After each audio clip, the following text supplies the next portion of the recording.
In 1492, Christopher Columbus supposedly discovered America.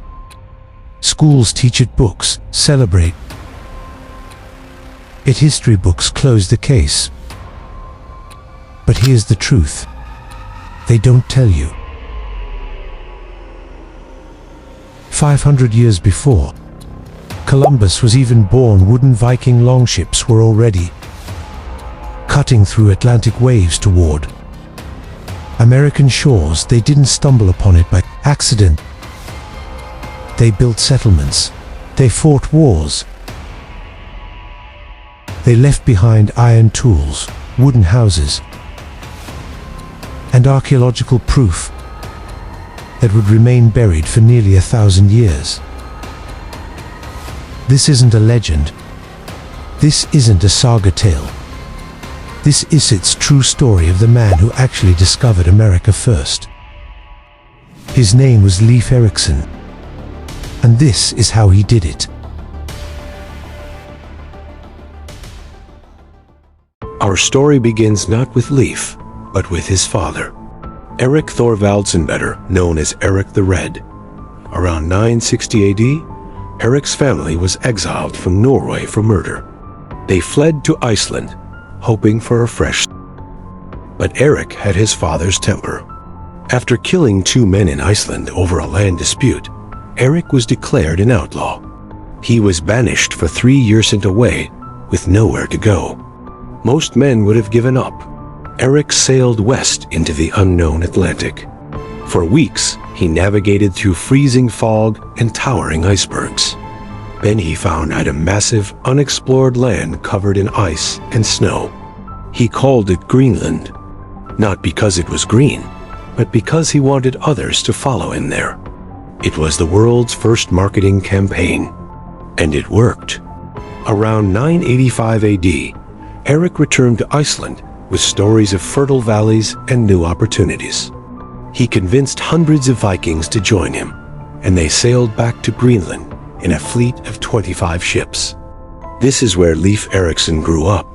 Born around 970 AD, Leif was raised in one of the harshest environments on Earth.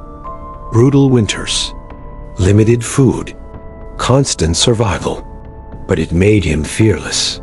By the time Leif became a man, he was already a master sailor and a born explorer. And soon, he would hear a story that would change history forever. Around the year 1000 AD, a Norse merchant named Bjarni Herjolfsson returned to Greenland with an unusual tale. Bjarni had been sailing from Iceland to Greenland to visit his father, but strong winds blew him off course far to the west. Through the fog, he claimed to have seen land. Not the icy cliffs of Greenland, forests, rolling hills, green valleys. But Bjarni never landed. He was too focused on reaching his father, so he turned his ship around and sailed back to Greenland. When people heard his story, most dismissed it. But not Leif Erikson. Leif believed him. He bought Bjarni's ship, assembled a crew of 35 men, and loaded supplies for a long voyage. Then he did something no Viking had intentionally done before. He sailed west directly toward the unknown. No compass, no detailed maps, just the stars, the sun, and Viking instinct. The journey was treacherous. Massive waves, freezing storms, days without sight of land. His crew began to doubt. But Leif kept going. Then one morning, the fog cleared, and they saw it. Trees, tall, thick forests stretching along a coastline they'd never seen before.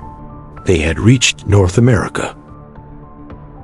Leif and his crew sailed closer and landed on a shore filled with wild grapes, rich timber, and rivers full of salmon. He called it Vinland, the land of wine, because of the wild grapes growing everywhere. Today, historians believe this was the northern tip of Newfoundland, Canada. The Vikings didn't just visit, they settled. They built longhouses from wood and turf, traditional Viking homes designed to survive harsh winters. They set up workshops to repair their ships. They explored the forests, hunted game, and gathered resources. For the first time in history, Europeans were living in North America. Archaeological evidence, discovered in 1960 at a place called Meadows, confirms everything. Researchers found Viking-style longhouse foundations, iron nails and rivets, a bronze cloak-pin workshops for repairing ships. Charcoal from Norse-style fires, carbon dating, placed the settlement around the year 4000 AD, exactly when Leif would have been there. This wasn't mythology. This was real. But Leif and his Vikings weren't alone in this new land.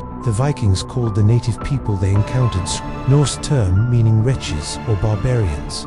These were likely the indigenous peoples of the region, possibly ancestors of the Beothak or other native tribes. At first, there was cautious trade. The natives were curious. The Vikings offered cloth and metal goods. The natives offered furs. But tension grew quickly. The Vikings were armed, aggressive, and unfamiliar. The natives vastly outnumbered them. One day, violence erupted. Arrows flew. Vikings fought back with swords and axes, but they were far from home, with no reinforcements. Leif's brother Thorvald Erikson led another expedition to Vinland a few years later. During an encounter with the Skrælings, Thorvald was struck by an arrow. He died from his wounds and was buried in the New World. He became the first known European to die in North America. The land was rich, but it was dangerous, and the Vikings were too few. Despite the resources, despite the fertile land, the Vikings eventually abandoned Vinland. Why? Several reasons. First, the distance. Vinland was over 2,000 miles from Greenland. Supply lines were nearly impossible to maintain with the ships of that era. Second, the native population. The Skrælings greatly outnumbered the Vikings. Every encounter could turn deadly. Third, internal conflict. According to the sagas, fights broke out among the Viking settlers themselves, disputes over women, resources, and leadership. Within a few years, the Vikings packed up and sailed back to Greenland. No empire was built, no colonies remained, no churches were erected to claim the land for Christianity. Vinland was abandoned, and for nearly 1,000 years, the story faded into myth. Most people forgot it ever happened. History books focused on Columbus, and Leif Erikson's discovery was erased. For centuries, scholars debated whether Leif Erikson's journey was real or just a Viking legend. The only evidence was the Norse Sagas oral stories passed down through generations and written down hundreds of years later. Historians were skeptical. Then, in 1960, a Norwegian explorer named Helge Ingstad and his wife, archaeologist Anne Stein Ingstad, made a groundbreaking discovery. In a remote area of northern Newfoundland, Canada, at a site called Meadows, they found something extraordinary. Buried beneath the soil were the remains of 8 Viking not native structures, Viking structures. They found iron-bowed rivets, proof of Viking shipbuilding, a bronze ring-headed pin used to fasten Viking cloaks, remnants of a forge where iron was processed, butternuts nuts that don't grow in Newfoundland but do grow further south, proving the Vikings explored even deeper into North America. Carbon dating confirmed the structures were built around 1000 AD, exactly when Leif Erikson would have been there. This was the proof the world needed. In 1964, Meadows was declared a UNESCO World Heritage Site. History was rewritten. The Vikings had reached America 5 centuries before Columbus. For 500 years, Christopher Columbus was celebrated as the man who discovered America.